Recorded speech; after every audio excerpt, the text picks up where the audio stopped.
The other day we pulled up the number of days we have that we dedicate to LGBTQ. There's roughly 145 days a year that are dedicated to that. If you didn't know, we even have a gay uncle day in America. I don't know if you knew that or not. It's very specific for you to know that because it's important facts, life-changing type of facts to know there's gay uncle day. When is the gay uncle day? Right there, August 14th. It's actually coming up, in the next 5 weeks, Rob. To all the gay uncles out there, we're going to celebrate you on August 14th. Why do we have all of these days? Okay, why are we so comfortable with politicians being like, yeah, you know what? Put another one here, Pansexual Pride Day. Let's do World AIDS Day. December 1st. Let's do a November 20th Transgender Day of Remembrance. November 13th through the 19th. Let's do Trans Awareness Week. November 8th. Let's do the Intersex. A Day of Remembrance. May 19th. Yeah, let's do the Gender Pride. Day. All of these days, right? And then faith, no. We can't mix them up because that's you're forcing it down people's throat. Don't do it. You don't want to. What makes you separation of church and state? Don't put God. Don't bring faith. We got to kind of do your own thing. You're a little bit too much. You're too religious for me. Why has that been unattractive in America? I think there are a lot of different reasons. But why don't we have an adultery day? Why don't we have a fornication day? Why don't we have a pornography day? Why don't we have a bestiality day? Why don't we have whatever sexual temptation you want to put out there day? I mean, you're right. It's a sad state of affairs. Now, what I am very grateful for is we don't get into gay bashing. Why? Because the Bible teaches that the value of a human being has nothing to do with their sexual practice. It has to do with the fact that we all are created in the image of God. And I have to apologize to my gay friends for the gay bashing that has gone on in our culture. So we despise that. And we stand for the dignity and value of all human beings. But good gracious, I hate the part of me that is sinful. I affirm my value as a human being, created in the image of God, but I hate the part of me that violates God's moral laws. And when I disagree with someone about human sexuality and how they practice it, it doesn't mean that I'm minimizing the person. No, I probably love the person more because I know that my feet are of clay, their feet are of clay. And self-righteousness stinks. When you read the Gospels, you'll notice how Jesus attacked self-righteousness because it's a religious pride. It's religious arrogance.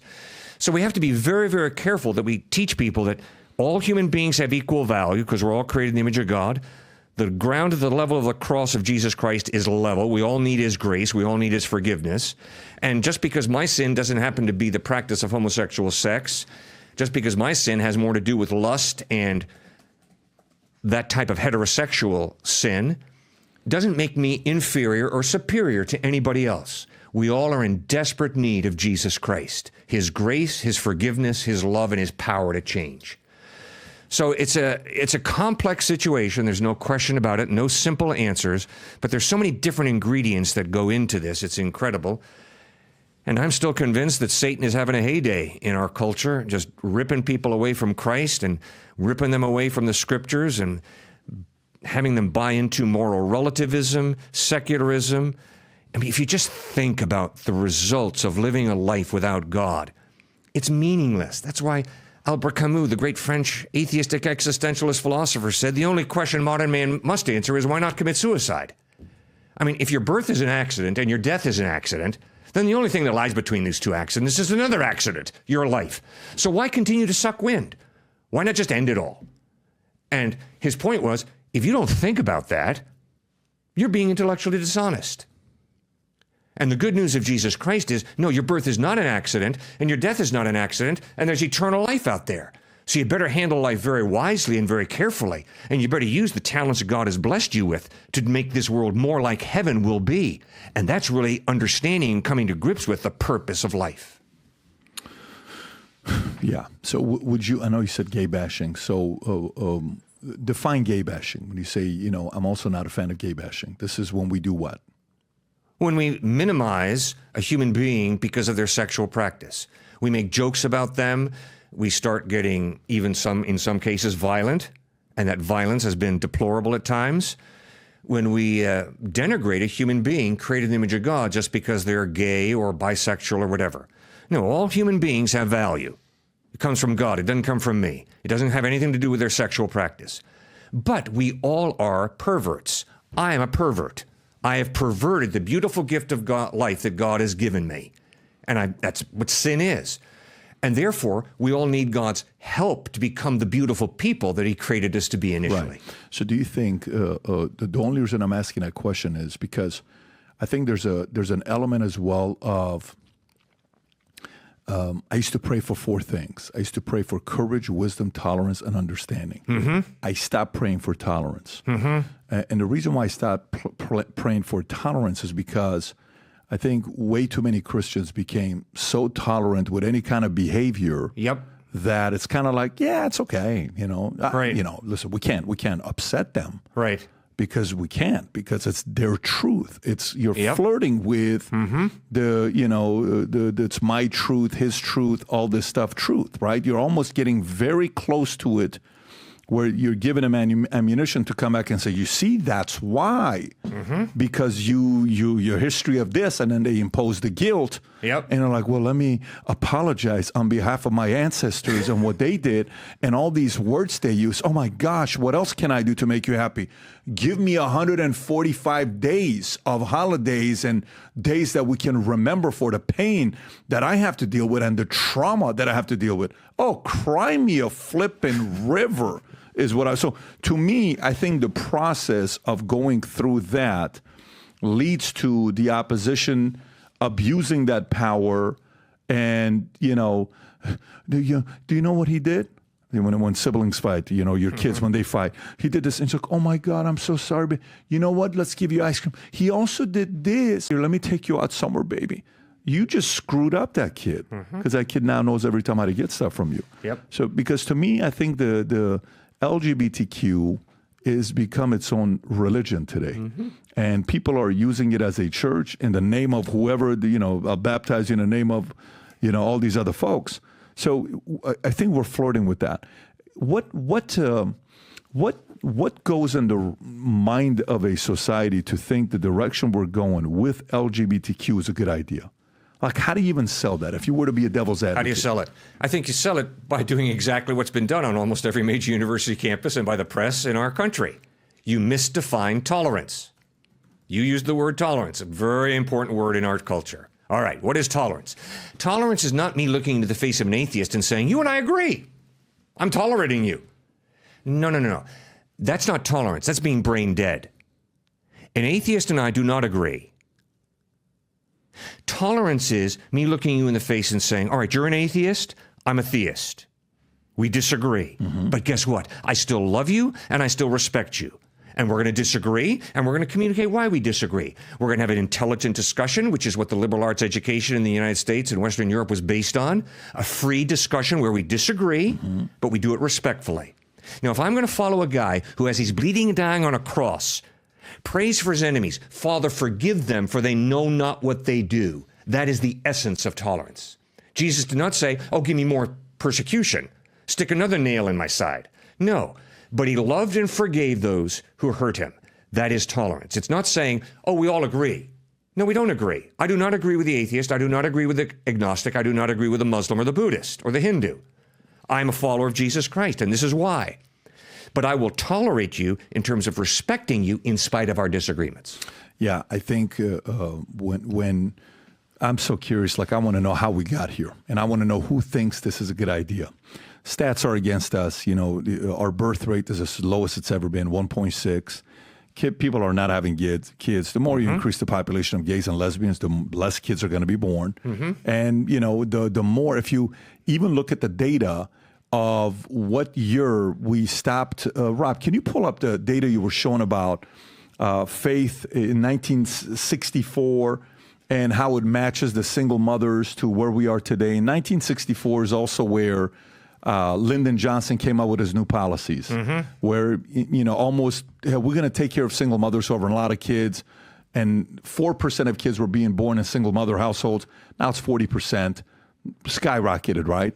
And then if you look at, zoom in right there, Rob, Americans are less likely to say religion can answer today's problems. If you go to 1964, look where it's at right there. Look how high it was. And then you can go lower and lower and lower and lower and lower, right? It's a way of getting me to have less faith. Religion considered important. No, 72%. It's getting me to have less faith in that there's a higher power that's going to protect me and take care of me. But there has to be a motive to this. There has to be a reasoning to do this. What would the motive be to do that? You know, as Christians, is it the devil's work? Is the devil using men to do this?